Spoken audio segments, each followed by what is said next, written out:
नमस्कार. Ice magic या माझ्या यूट्यूब चॅनलमध्ये आपल्या सगळ्यांचं स्वागत आहे.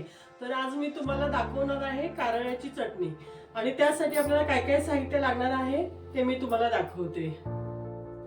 तर हे अर्धा किलो कारळे घेतलेत मी, पाव किलो शेंगदाणे घेतलेत, चवीनुसार मीठ, हे लाल तिखट आहे, जिरे आहे, ही काश्मीरी मिरची पावडर घेतली 2 टेबलस्पून आणि लसूण. हे एवढं साहित्य आपल्याला कारळ्याच्या चटणीला लागणार आहे. तर मी आता कारळे आणि शेंगदाणे पहिले भाजून घेते.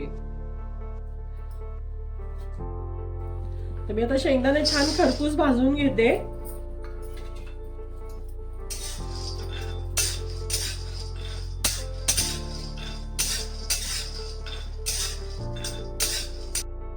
तर बघा आपले शेंगदाणे भाजून झालेत, मी ते काढून घेते प्लेट मध्ये. तर आता मी शेंगदाणे भाजून झाले आपले. आता कारळे छान भाजून घेते 5 मिनिटं. लगेच भाजले जातात कारळे. 5 मिनिटं छान भाजून घेते कारळे आता, म्हणजे मिक्सरला छान वाटले जातात ते. तर बघा आता आपले कारळे छान भाजून झालेत. कारळे भाजल्यामुळे आपल्या चटणीला चव छान येते आणि थोडं तेल सुटतं कारळ्यांना. त्याच्यामुळे कारळे भाजूनच घ्यायचे कारळ्याची चटणी करताना. बघा असे उडतायत, म्हणजे आपले कारळे आता भाजून तयार आहेत. आता हे थोडे थंड करून घेणार मी आणि मग मिक्सरला फिरवून घेणार. बघा थोडंसं आता मी तेल टाकलंय, त्याच्यावर थोडं लसूण भाजून घेते मस्त. लसूणही आपल्याला थोडा भाजून घ्यायचा आहे.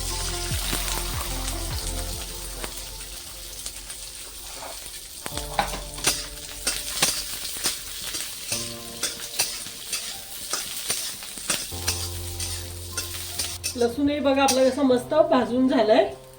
आता मी गॅस बंद करते आणि थोडंसं हे लसूण, शेंगदाणे आणि कारळे थोडे थंड करून घेते. थंड झाले की मग ते मिक्सरला फिरवून घेणार आहे मी. तर मी आता हे थंड झाले आपले कारळे, मी 2 वेळा वाटून घेणार आहे, कारण आपली जास्त करायची आहे ना चटणी, त्याच्यामुळे मी 2 वेळा वाटून घेणार आहे. त्याच्यामध्येच मी हे अर्धे शेंगदाणे टाकून घेते, थोडासा मसाला ह्यातला अर्धा, थोडं जिरं,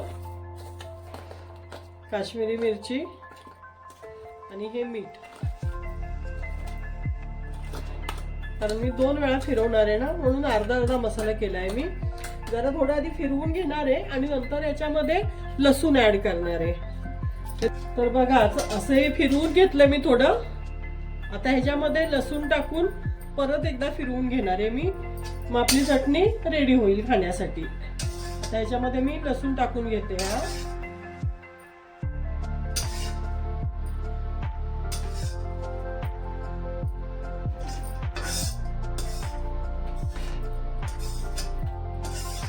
आता लसूण मी एकातच टाकला आपण, कारण परत मोठ्या भांड्यामध्ये सगळी चटणी काढून सगळी मिक्स करून घ्यायची आहे ती, तेही मी तुम्हाला दाखवते. तर बघा आता पहिली आपण ही वाटून घेतली होती लसूण टाकून, ही आता मी दुसरी पण वाटून घेतली आहे आणि आता ही सगळी एकत्र मिक्स करायची आपल्याला. छान मिक्स करून घेणार आहे मी आणि मग डब्यामध्ये डब्यामध्ये ठेवून द्यायची.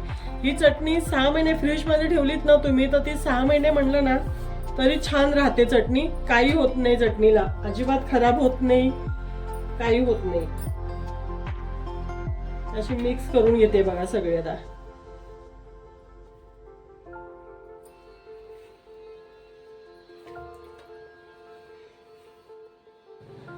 तर बघा आपली ही अशी कारळ्याची